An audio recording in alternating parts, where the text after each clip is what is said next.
desde Estados Unidos, donde crecen las presiones hacia México, precisamente por el combate al crimen organizado.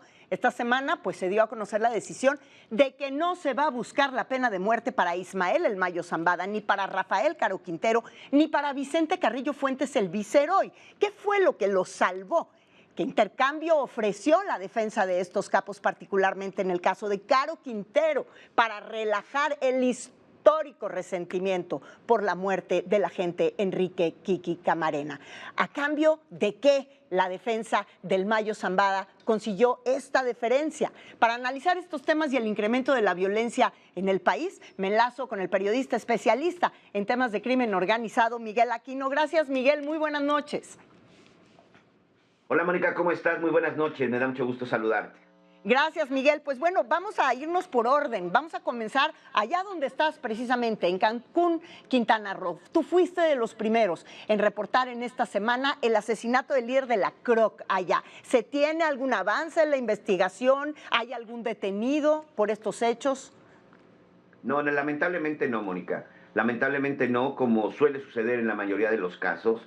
Se tiene una foto de las cámaras de seguridad donde efectivamente se confirma que iban a bordo de una moto, simulando que eran repartidores de comida y traían casco. La moto fue localizada, la caja donde traían supuestamente comida también fue localizada, pero no se tiene absolutamente nada. Y fíjate que hay un dato muy interesante de lo ocurrido con Mario Machuca, como tú bien dices, además de ser un líder sindical muy importante, es el tercero, ¿eh?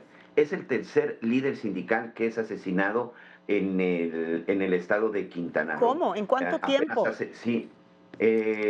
Apenas hace 2 semanas también fue asesinado uno más aquí en la zona de la Bonfil, es una colonia que está en Cancún, y en marzo fue también el otro. Son 3 líderes sindicales de diferentes organizaciones, que uno de ellos fue del líder de los Cañeros de Azúcar.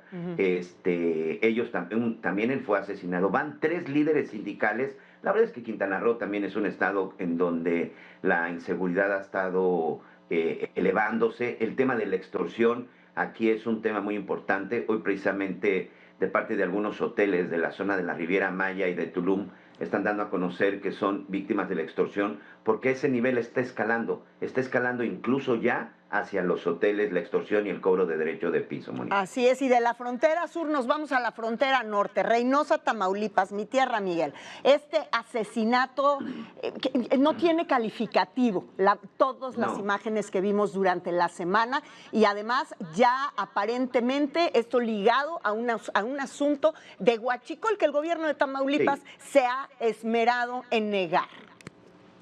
Mira, la verdad es que si hay un tema que ha incrementado la violencia en nuestro país, por lo menos en los últimos 7 años, y si quiero ser muy preciso con esto de los 7 años, es precisamente el tema del huachicol. Cuando llegó Andrés Manuel López Obrador, había un tema importante de huachicol, pero no había tanta violencia.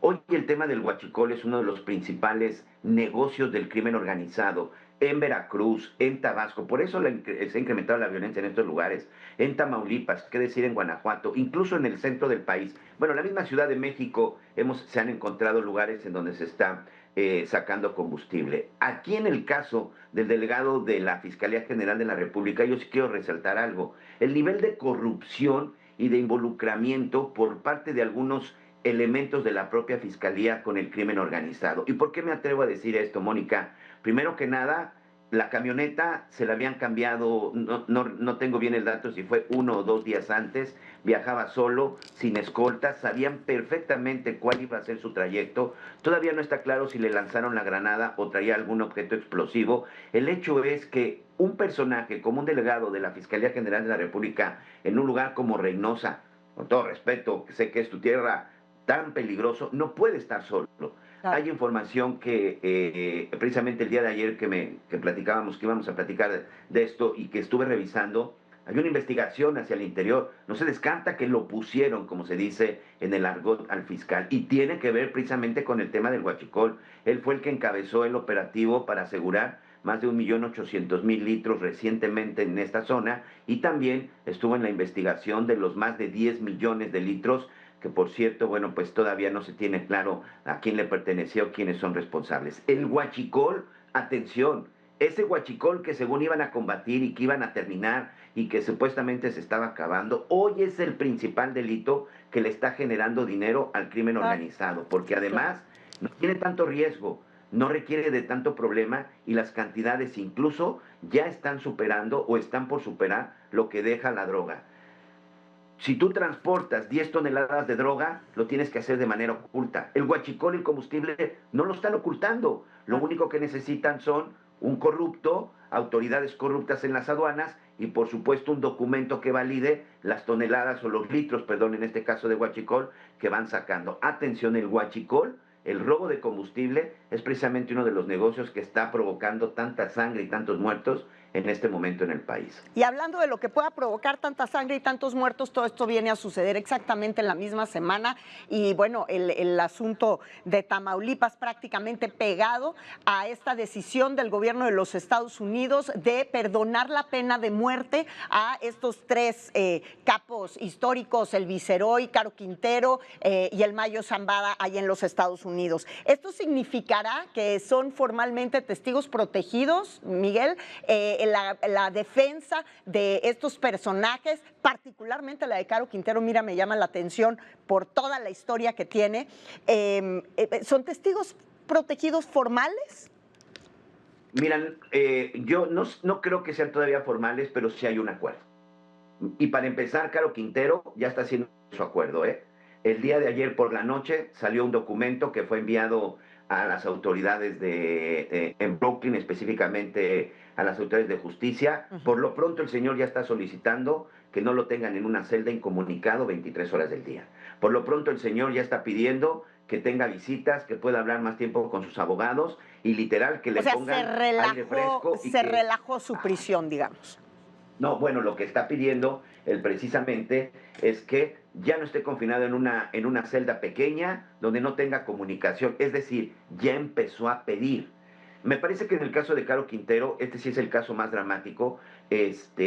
Recordemos que se le iba a aplicar la pena de muerte, o por lo menos eso fue lo que dijeron de manera contundente y clara. Recordarán que cuando Rafael Caro Quintero fue entregado a principios de este año, junto con otros 28 narcotraficantes, hubo hasta una fila de agentes de la DEA, excompañeros de Enrique Kiki Camarena. 40 años, ¿cierto? 40 años estuvo la DEA detrás de Rafael Caro Quintero, y el día que se lo entrega a México, porque ojo, no fue extraditado, el día que se lo entrega, hubo hasta una especie como de desfile, Mónica. Claro. Los agentes de la DEA, excompañeros de Enrique Kiki Camarena, el agente que fue asesinado, que fue secuestrado, torturado y asesinado por el cártel de Guadalajara, no es entonces encabezado por Caro Quintero y Miguel Ángel Félix Gallardo, le hicieron prácticamente una fila para verlo, para que él los viera el rostro en un mensaje que era fuerte. Y ellos dijeron, no habrá acuerdos y se le va a solicitar la pena de muerte por lo que hizo con nuestro agente. 40 años y de repente llega un acuerdo de que le van a perdonar la vida. Me parece que ese debe de tener muy nerviosos, no a políticos de esta administración nada más, debe de ser de por lo menos de 6, 7 administraciones. Sí, claro. 6, 7 administraciones. ¿Qué es lo que sucedió con Kiki Camarena? Que probablemente Rafael Caro Quintero es lo que sí puede entregar, la información de las autoridades mexicanas que estaban relacionadas con el cártel de Guadalajara en la década de los 80. Claro. Ese fue el motivo del secuestro y asesinato. Y no hay que olvidar los funcionarios, no por mencionar, porque es una cuestión judicial además, los funcionarios importantísimos durante el sexenio de Andrés Manuel López Obrador, que podrían estar ligados al asunto del Kiki Camarena, insisto, en este episodio histórico que ya tiene tantos años. Miguel, muchísimas gracias por estos minutos. Nos queda pendiente hablar del Mayo Zambada, que también me imagino... 50 años de impunidad, imagínate. También por lo menos se aventó 7, 8 sexenios de contubernios con autoridades. Y el Viceroy, pues nada más el sucesor de Amado Carrillo, quien también seguramente tendrá una larga historia de amigos y examigos en diferentes gobiernos. Lo vamos a seguir conversando. Muchísimas gracias, Miguel. Muy buenas noches. Buenas noches, gusto saludarte. Igualmente, Miguel Aquino, desde Cancún, Quintana Roo.